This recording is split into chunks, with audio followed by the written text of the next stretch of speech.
Hello बच्चों, कैसे हो आप सब। Welcome back to the channel TCA the commerce academy. This is Ravi Rai your accountancy teacher. और मैं उम्मीद करता हूँ कि मेरे सारे बच्चे बड़े ही अच्छे और कुशल मंगल तरीके से होंगे। ठीक, तो आज की हमारी बातचीत किस मुद्दे पे होनी है। आज की हमारी जो बातचीत होनी है वो होनी है रिटायरमेंट का आखिरी जो टॉपिक है जो हमारे CBSE टर्म 2 सिलेबस के अकॉर्डिंग है, और वो है क्या, amount of payment due to a retiring partner. यानी कि जो पार्टनर रिटायर होके जा रहा है उसको अब हमें कैसे पे करना है और कितना पे करना है। ठीक है, तो बिना टाइम वेस्ट किए हुए आइए हम तुरंत शुरू करेंगे, क्योंकि हमारे पास टाइम बहुत कम है, हमें और आगे की भी चीज़ों को बढ़ाना है। ठीक, तो let's start now. The today's topic is payment due to retiring partner. ठीक है, रिटायरिंग पार्टनर को पेमेंट जो है वो कैसे दिया जाएगा, कैसे हम उसको चुकाएंगे। ठीक है, नाउ द क्वेश्चन अराइजेस कि जो पार्टनर अब रिटायर होके जा रहा है, ठीक है, ध्यान देना इस बात को सारे बच्चे बहुत ही जरूरी तरीके से, कि जो पार्टनर रिटायर होके जा रहा है, ठीक है, तो क्या उसको साथ किया जाएगा। अब मान लो कि फॉर एग्जांपल, जैसा कि हम बार बार बातचीत कर रहे हैं, ABC were partners in a firm having ratio 3:2:1। ठीक, for instance B retires, B जो है वो रिटायर हो जा रहा है। ठीक है, आपने उसका बी के जाने के बाद से आपने new profit sharing ratio between A and C आपने कैलकुलेट कर लिया। You have calculated the new PSR between A and सी।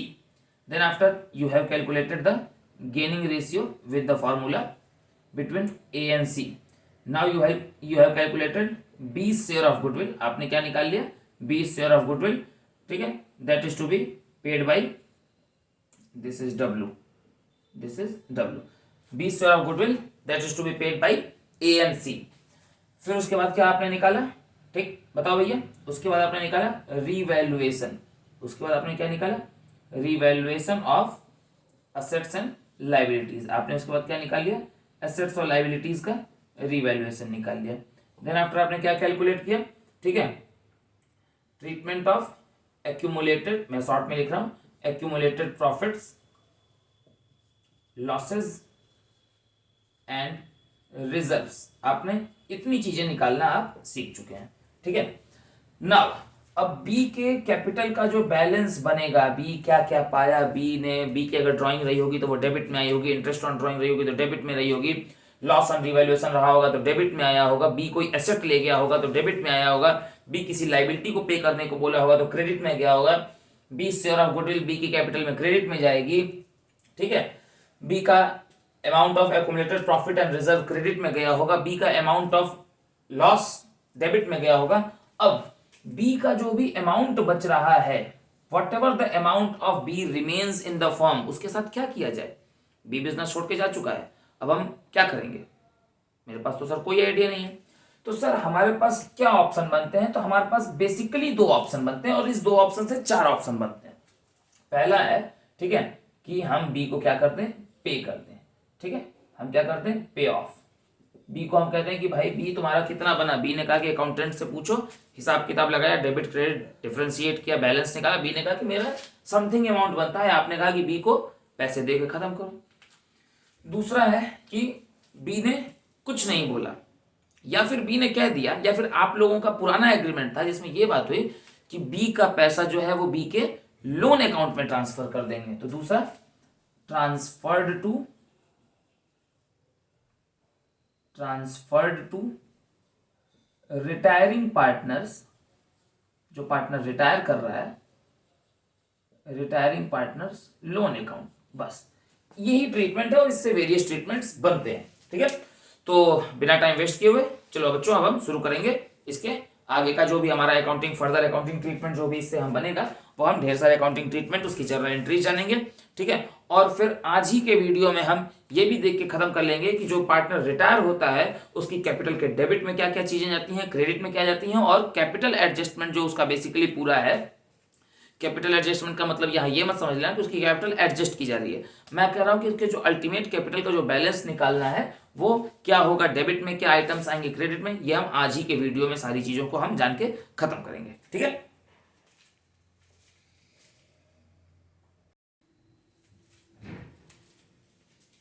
चलो भाई शुरू करते हैं। नेक्स्ट क्या है, व्हेन अ रिटायरिंग पार्टनर, जो सबसे पहला केस हमारा बन रहा है वो क्या बन रहा है, when a retiring partner to be paid full amount, जब आप उसको पूरा पैसा आप देने की बात करते हैं, full amount due to him और हर, ठीक है, as the gender may be given in the question, in cash और बैंक, आप उसको कैश में आप चुका दें। बेसिकली कैश की एंट्री बहुत कम होती है, हम उसको बैंक लिखते हैं। तो कह ये रहा है कि ए बी सी पार्टनर थे और मान लो कि बी रिटायर हुआ और बी को आपने कहा कि बी का जो भी अमाउंट फाइनल अल्टीमेट बैलेंस बनता है, ठीक है, वो हमको क्या करना है, बी को पे कर देना है। तो what will be the entry for that, the journal entry for the same will be retiring partners capital debit to cash और बैंक, ठीक है, amount due to retiring partner, जो भी उसका रिटायरिंग पार्टनर का जो भी अमाउंट बचेगा आप उसको चुका देंगे, ठीक है। हाँ, एक जरूरी क्रूशियल चीज कि हम यहाँ पे उसका कैपिटल अकाउंट ही डेबिट करने वाले हैं, ठीक है। ऐसा नहीं है कि कुछ बच्चे कहते हैं या कुछ लोग क्लेम करते हैं कि सर यहाँ पे करंट क्यों नहीं होगा। भाई वो अब रिटायर होकर जा रहा है, वो बिजनेस में एग्जिस्ट नहीं कर रहा है, वो बिजनेस में कंटिन्यू नहीं कर रहा है। तो अब अगर वो बिजनेस में एग्जिस्ट नहीं कर रहा है, कंटिन्यू नहीं कर रहा है, तो अब उसके करंट अकाउंट को, अगर इफ इन द केस उसका करंट अकाउंट रहा होगा, तो आप उसके करंट अकाउंट को पहले कैपिटल से मैनेज करोगे और फिर अल्टीमेटली आपको उसके क्या खत्म करना होगा, उसका कैपिटल अकाउंट ही खत्म करना होगा, ठीक है। तो what will be the entry for the same when a partner retires from the firm and to be paid full amount due to him in cash. The entry will be retiring partners capital account debit to cash और bank, ठीक है, और amount क्या होगा, जो भी उसका ultimate balance बचा होगा वो हम उसको देके खत्म कर लेंगे, ठीक है। Is that clear? That was the case number 1। Write down fast.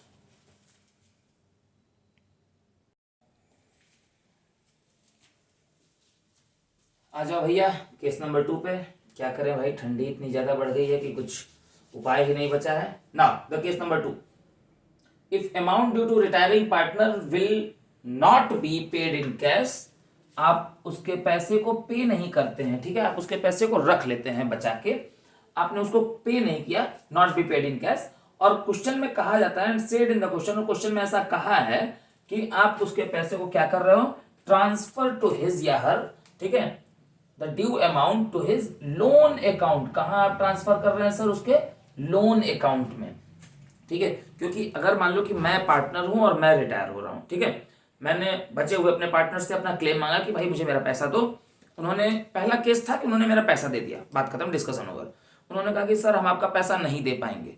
तो अब तो मैं बिजनेस छोड़ दिया ना, तो अब मेरा क्या है, अब मेरा जो क्लेम है वो उनके ऊपर है, ठीक है। तो मैं कहूंगा कि कब पैसा दोगे या कैसे दोगे या क्या उसका प्रोविजन है। तो उन्होंने कहा कि आप इस पैसे को हमारे ऊपर लोन मानिए, ठीक। तो मैंने कहा बहुत अच्छी बात है यार, ये तो लोन है तुम्हारे ऊपर, तो उस लोन की भी तो कोई अकाउंटिंग ट्रीटमेंट होगा। क्या होगा सर उस लोन का अकाउंटिंग ट्रीटमेंट, आइए देखते हैं, ठीक है। तो हर हालत में रिटायरिंग पार्टनर की तो आपको कैपिटल डेबिट कर देनी है, रिटायरिंग पार्टनर्स कैपिटल डेबिट, आप रिटायरिंग पार्टनर की कैपिटल क्या कर देने वाले हो, डेबिट कर देने वाले हो। और क्रेडिट क्या करने वाले हो, टू कैश, तो अब होगा नहीं, अब होगा रिटायरिंग पार्टनर्स लोन अकाउंट, अब होगा, ठीक है, अमाउंट ड्यू टू हिम, जो भी उसका अमाउंट बन रहा होगा आप उस अमाउंट को, ठीक है, डेबिट करोगे, विद द सेम अमाउंट आप क्रेडिट करोगे और आपका काम खत्म हो जाएगा, ठीक है। So write down the case number 2।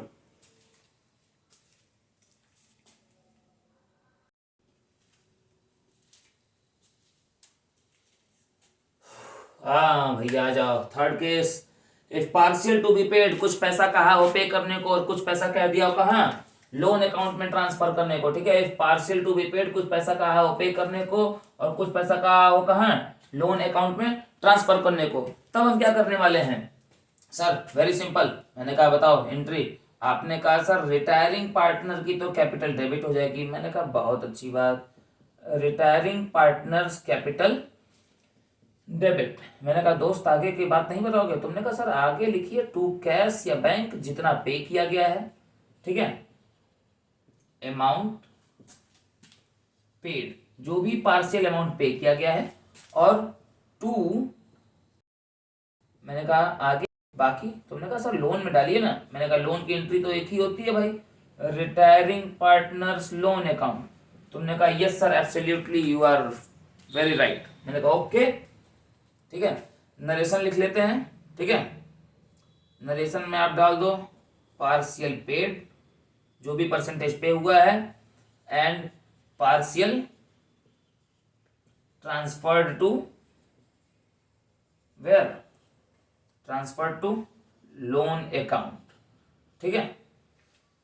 तो ये हो गया हमारा केस नंबर थर्ड। मान लो कि फॉर इंस्टेंस हम इसमें एक एग्जांपल ले लेते हैं कि मान लो कि बी जो है वो रिटायरिंग पार्टनर है, बी रिटायर हो रहा है, और बी का जो अल्टीमेट ड्यू बनता है वो बनता है ₹2 लाख। मैं यहाँ लिख देता हूँ, एक एग्जांपल भी दे देता हूँ। ₹2 लाख आपका बनता है ड्यू, बी को चुकाना है, ठीक है। सिचुएशन में कहा गया कि 40% आपको क्या करना है, पे कर देना है, और 60% आपको लोन में ट्रांसफर करना है।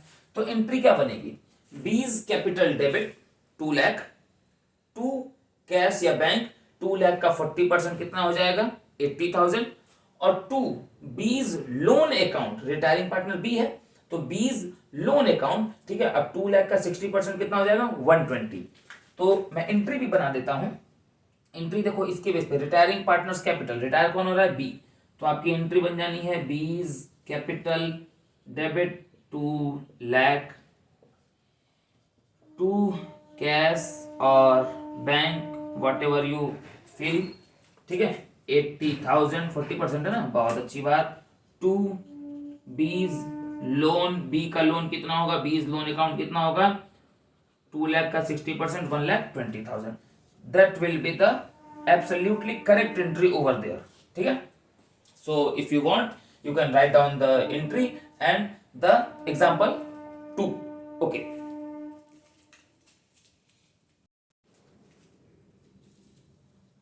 come to the last case, case number 4। case number 4 क्या कह रहा है, when nothing is specified in the question about amount due to retiring partner, जब जो पार्टनर रिटायर हो रहा है उसको कैसे पे करना है इसके बारे में कुछ ना बोला हो, इवन क्वेश्चन में ये तक ना बोला हो कि उसको पे करना है कि नहीं पे करना है, ठीक है।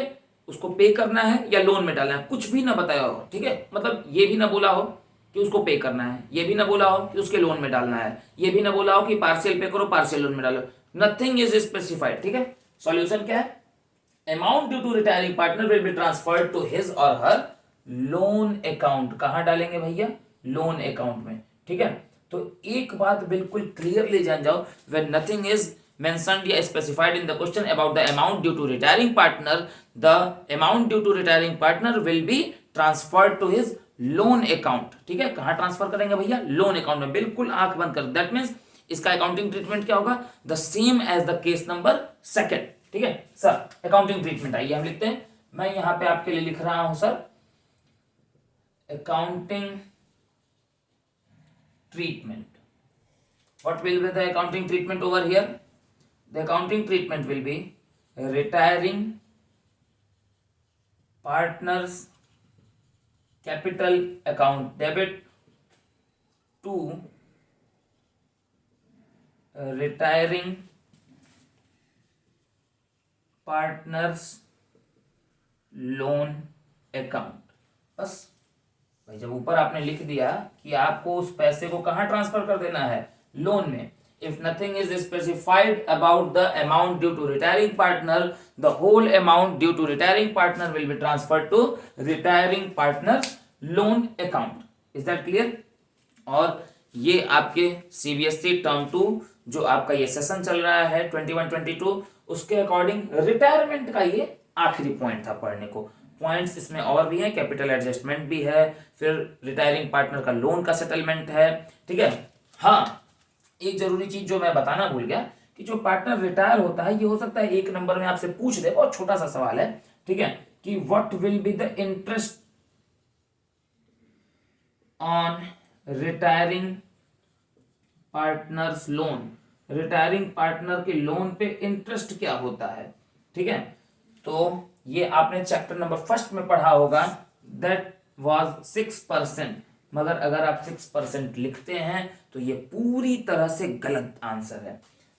The correct answer will be 6% per annum. 6% लिखोगे बात खत्म, आप गलत जवाब देके हो, आपने अपना 1 नंबर खो दिया है। The right answer will be 6% per annum. ठीक है, तो राइट डाउन फास्ट।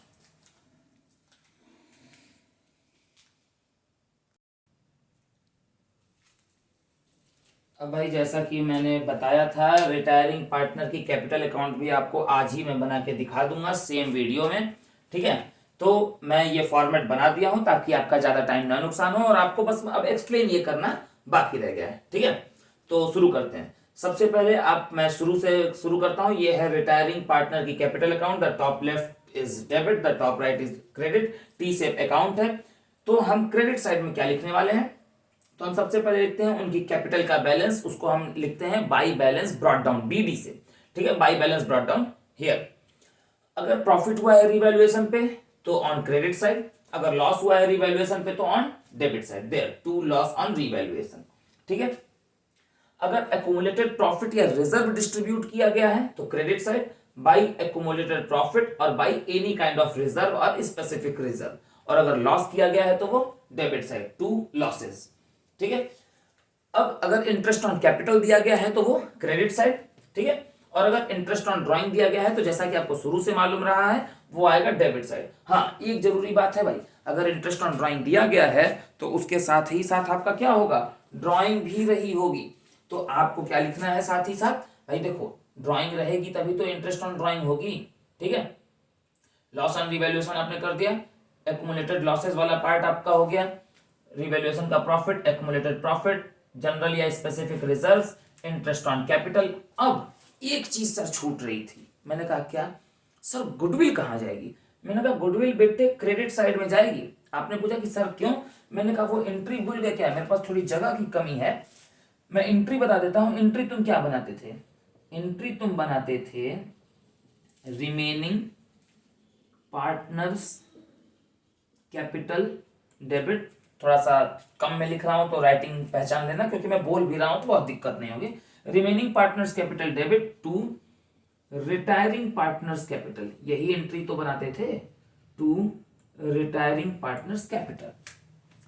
अगर इस एंट्री को ऐसे पढ़ो कि retiring partners capital account credited bye remaining partners capital, तो यही तो है, retiring partners capital account credited bye remaining partners capital. और मैं तो लिख भी दिया हूं शेयर ऑफ गुडविल।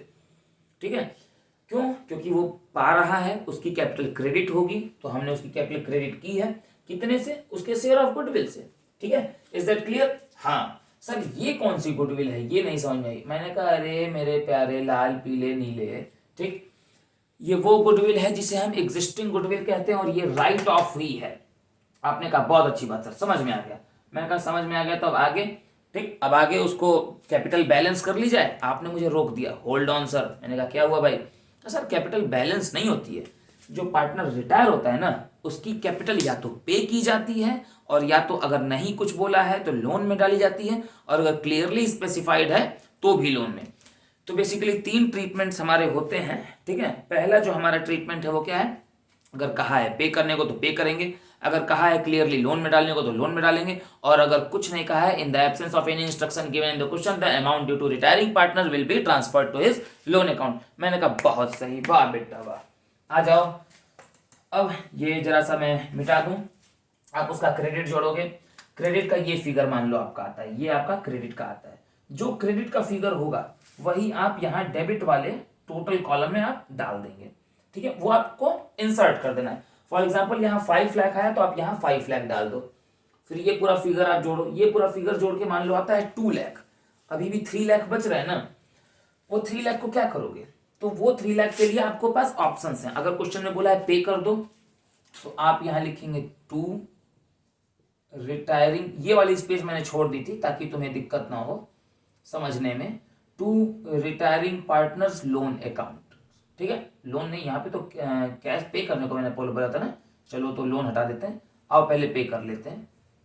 अगर पे करने को बोल दिया है तो आप यहाँ पे करोगे टू कैश या बैंक, अगर पे करने को बोला है तो। ठीक है, अब मैं स्टार इसलिए लगा रहा हूं क्योंकि कोई एक ही केस बनेगा। अगर नहीं पे करने को बोला है, ठीक है, अगर बोला है लोन में डालने को, तो आप लिखोगे to retiring partners loan account, ठीक है, 3 लाख रुपए आप यहां डाल दोगे। ये केस नंबर 1 था आपका, ये केस नंबर 2 है। अगर बोला है पार्शियल पे करो, पार्शियल लोन डालो, तो पहले लोन डालोगे बाद में पे करोगे, है ना, ये गलती मत करना। आप पहले पे करोगे फिर लोन डालोगे, पहले लोन डाल के बाद में पे नहीं होता है, पहले पे होता है फिर लोन में जाता है, ठीक है, इस बात को समझना है, ठीक है। तो जो थर्ड एंट्री होगी वो इसी की, जो थर्ड केस था वो यही है। और अगर कुछ नहीं बोला है, इफ नथिंग इज स्पेसिफाइड, मैं बार बार कह रहा हूं, तो क्या होगा, तो ये सेकंड वाला ही क्या आपका बन जाएगा, केस फोर्थ बन जाएगा, ठीक है। तो आप डाल देंगे again to retiring partners loan account, ये आपका कौन सा केस बन जाना है बच्चे, ये बन जाना है फोर्थ नंबर केस। हाँ, अब भाई कोई एक ही केस बनेगा, ऐसा थोड़ी होगा कि 1 भी बने, 2 भी बने, 3 भी बने, 4 भी बने, तो कोई एक बनेगा, ठीक है। अब एक और जाते जाते एक आखिरी बात मैं तुमको बता दूं कि ये जो लोन अकाउंट है ये 6% पर एनम, इस पे तो इंटरेस्ट लगता है, बहुत अच्छी बात सर आपने बता दी, हमें थोड़ा थोड़ा याद भी था, भूल गए थे, ठीक है। ये इसकी और भी कहीं ट्रीटमेंट होता है रिटायरिंग पार्टनर्स लोन का, मैंने कहा जी, अगर लोन है चाहे सेकंड केस का, चाहे फोर्थ केस का या थर्ड का, तो वो कहाँ जाता है, वो सर जाता है जो आपकी रिकॉन्स्टिट्यूटेड बैलेंस शीट है, ठीक है, उस बैलेंस शीट में कहाँ आता है भाई, लाइबिलिटीज साइड आता है, कहाँ आता है, उस रिकॉन्स्टिट्यूटेड बैलेंस शीट के लाइबिलिटीज साइड में आप उस पार्टनर के लोन के नाम से आप दिखाते हैं, ठीक है। अगर बी है तो बी इज लोन, सी है तो सी इज लोन, ए है तो A is loan, whatever the name specified in the question, you have to write the amount of retiring partners loan account in the balance sheet on the liability side by the name of the partners loan, ठीक है। तो retirement हमारा finally और ultimately खत्म होता है बच्चों, ठीक है। अब हम बातचीत करेंगे अगले वीडियो में हम डेथ की, और डेथ का वीडियो बहुत ही शॉर्ट और समराइज्ड होगा, ठीक है, बहुत ही ज्यादा डेथ में मैं टाइम नहीं आपका लूंगा, ठीक है।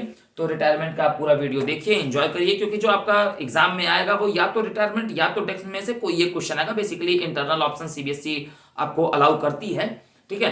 तो आपका जो भी एक क्वेश्चन होगा, बड़ा क्वेश्चन होगा, अभी चूंकि सीबीएसई के कोई भी ब्लूप्रिंट नहीं आए हैं जिससे हम ये आइडेंटिफाई कर सकें कि क्वेश्चंस 8 मार्क्स के आएंगे, 6 के आएंगे, या 5 या 4 वॉट एवर होगा, क्योंकि इसके पहले में ऐसा होता था, ठीक। तो सबसे जो जरूरी चीज है कि आप रिटायरमेंट को भी अगर मन से पढ़ लेते हो तो डेथ आपका 80% कवर है, डेथ में बहुत मेहनत नहीं करनी है, ठीक है। तो इसकी पूरी प्लेलिस्ट आपको अब मिल जाएगी इस वीडियो के बाद से आपको, ठीक है, यूट्यूब चैनल पे, ठीक है। तो प्लीज लाइक, शेयर और सब्सक्राइब करना बिल्कुल मत भूलना, जिन भी लोगों ने अभी तक नहीं किया है, ठीक है। और रिटायरमेंट बहुत ही मन से पढ़िए, ठीक है। आप सभी का दिन शुभ हो, और चलते चलते, ठीक है, बाकी सारे बच्चों को जय हिंद।